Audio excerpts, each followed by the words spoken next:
Hello नमस्कार दोस्तों। एक लड़का होता है जिसका नाम आलोक होता है। वो अपनी गाड़ी पे बैठा के एक काव्या नाम की लड़की को लेके जा रहा होता है। तभी अचानक जो है उसे बाथरूम लगती है काव्या को, और वो कहती है कि मैं अभी आ रही हूँ टॉयलेट करके, आप यहीं रुकिएगा। और जैसे ही वो टॉयलेट करने जाती है तो पीछे से ये जो आलोक है वो भी चला जाता है। और जाने के बाद देखता है तो उसके बाद फिर जिद करने लगता है कि एक बार जो है हम लोग जो है यहीं पे रुकते हैं, थोड़ा अभी थोड़ी देर बाद चलते हैं। और ये फिर उसके बाद फिर वो बहुत ज़्यादा जिद करने लगता है। और जिद करते करते जो है ऐसा दोस्तों उन दोनों में झगड़ा हो जाता है। और झगड़ा सुनकर जो है आगे क्या होता है आप सोच कर भी हैरान हो जाएंगे और परेशान हो जाएंगे कि ऐसा उन लोगों में क्या हो जाता है जो बात आगे बढ़ जाती है। तो ये कहानी आप लोग को विस्तार पूर्वक सुनाते हैं दोस्तों। कहानी अच्छी लगी तो लाइक शेयर कमेंट जरूर करिएगा और चैनल में लास्ट तक बने रहिएगा। आप लोग को बहुत बड़ी सीख मिलने वाली है इस कहानी से कि आखिर ये घटना कैसे हो जाती है। तो ये दोस्तों एक कहानी है मुंबई की। मुंबई में एक छोटा सा गांव होता है, वहीं पे जो है दो दंपति रहते थे। एक का नाम जो है विशाल रहता है, और उनकी पत्नी का नाम होता है काव्या। और दोनों जो है अच्छे से इनका गुजर बसर चल रहा था और काम धंधा अच्छा चलता है।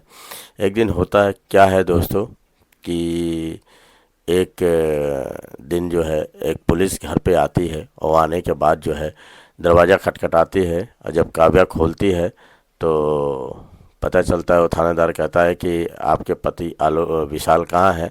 उन्हें हम लोग को पता चला है कि कुछ स्मगलिंग का काम करते हैं। तो इस बात पे जो है काव्या कहने लगते हैं कि नहीं नहीं ऐसा नहीं हो सकता है, मेरे पति ये सब काम नहीं करते हैं, आप लोग को कोई गलतफहमी हो गई है। इस बात पर थानेदार कुछ बोलते नहीं है। वो कहते हैं नहीं, ये तुम्हारे पति की बहुत बड़ी गलती है, इन्हों स्मगलिंग का काम करते हैं, चरस गांजा ये सब छुपा के रखे हुए हैं। तो इस बात पे वो मानते नहीं हैं और उसको जो है पकड़ के हवालात लेके चले जाते हैं।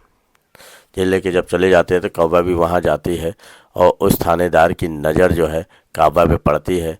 तो वो काव्या से कहते हैं कि तुम परेशान ना हो, अगर आपके पति जो है कोई गलती नहीं किए हैं, स्मगलिंग काम नहीं करते हैं, तो उन्हें छोड़ दिया जाएगा।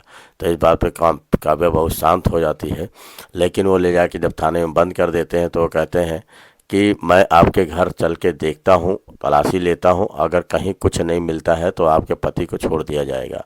इस बात पे जो है वो थानेदार जो है काव्या को लेके उनके घर जाता है, और जाने के बाद इधर उधर देखता है, और देखने के बाद कहता है कि ठीक है यहाँ कुछ मिला नहीं है, लेकिन कानून को हम लोग इतनी जल्दी से अपने हाथ में नहीं लेते हैं, ना ही अपने हाथ छोड़ सकते हैं। अगर आपको पति को पकड़ के ले गए हैं तो कानूनन कार्रवाई होगी, उसमें कुछ समय लग सकते हैं। लेकिन अगर चाहें तो ये जल्दी छूट जाएगी और कोई दिक्कत नहीं होगी, दिक्कत परेशानी नहीं होगी। लेकिन अगर नहीं चाहोगी तो अभी टाइम लग सकता है, काफ़ी समय लग सकता है। तो इस पर से काव्या कहती है कि ऐसा मुझे क्या करना पड़ेगा।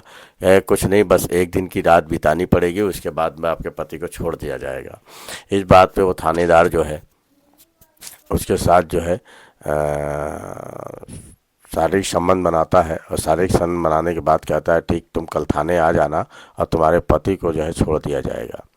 और फिर वो थानेदार वहाँ से चला जाता है। और काव्या जब जो है उसके पर दूसरे दिन जाती है थानेदार, तो थानेदार बदल जाता है, और बदलने के बाद कहता है तुम क्या समझती हो कि तुम्हारे पति जो है कोई काम नहीं, गलत काम नहीं किया है, स्मगलिंग नहीं किया है, ये तुम कैसे कह सकती हो। इनके ऊपर पूरी जो है पूरा हम लोग के पास जो है तहकीकात किया है, तभी पर जाके इनको पकड़ा गया है।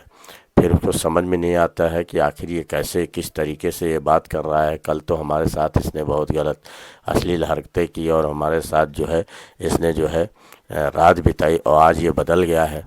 तो इस बात पे वो कहता है कि इस पे जो है इसमें तुम्हारा भी हाथ है, तुम भी कहीं ना कहीं इसमें शामिल हो। वो जाता है, कहता है कि तुम्हें भी पकड़ना पड़ेगा।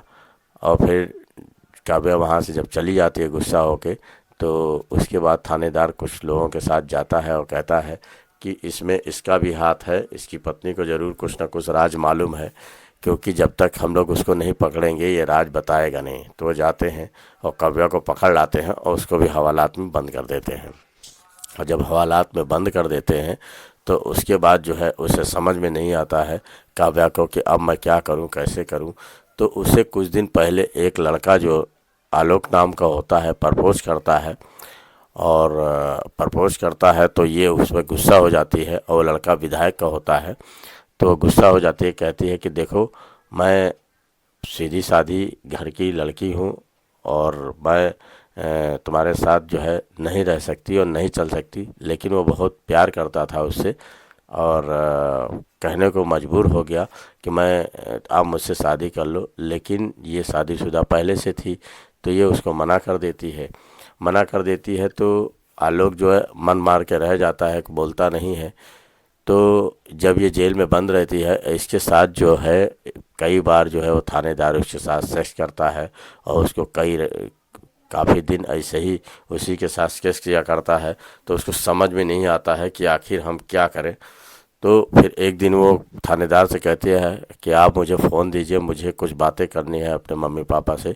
तो जब वो थानेदार फ़ोन देता है तो उसी आलोक के पास ये फ़ोन करती है और कहती है कि तुम मुझे एक बार प्रपोज किए थे। तो मैं वो सारा हाल जो है पुलिस का जो है उसको जो है बता देती है। जब वो आलोक सुनता है तो बहुत ही गुस्सा होता है और अपने पिता से जाके कहता है कि देखिए पिताजी, आप मुझे एक काव्या नाम की लड़की है उसे छुड़वाना है, और आप कहीं से भी छुड़वाइए, नहीं तो मैं अपने आप को सुसाइड कर लूँगा।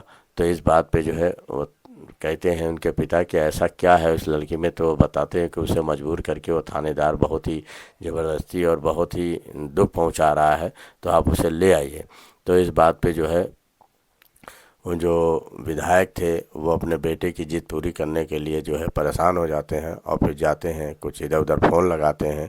फ़ोन लगाने के बाद जो है फिर जब फ़ोन लगाते हैं, फ़ोन लगाने के बाद फिर ऊपर से जब प्रेशर पड़ता है तो पुलिस वाले जो है काव्या को छोड़ देते हैं। और छोड़ने के बाद जो काव्या जब आती है तो आने के बाद फिर पूरी दास्तान जो है आलोक से बताती है। आलोक फिर कहता है कोई बात नहीं।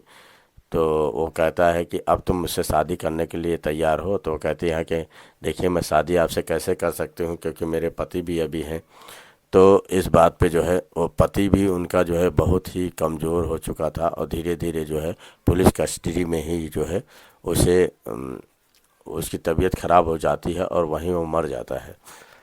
और सबसे बड़ी बात थी कि वो जो आलोक था वो इससे शादी करने के लिए जो है कहता है, तो इसके पिता पहले नाराज़ होते हैं, तब बाद में कहते हैं कि चलो अच्छा दोनों की शादी कर देते हैं, लेकिन तुम लोग जो है अब इस तरीके से हरकत नहीं करना और ठीक से जीवन बिताना। फिर दोनों की शादी कर दी थी जाए धूमधाम से, और उनके बच्चे जो है दो बेटे होते हैं, एक लड़की होती है। अच्छा परिवार उनका अच्छे से चल जाता है।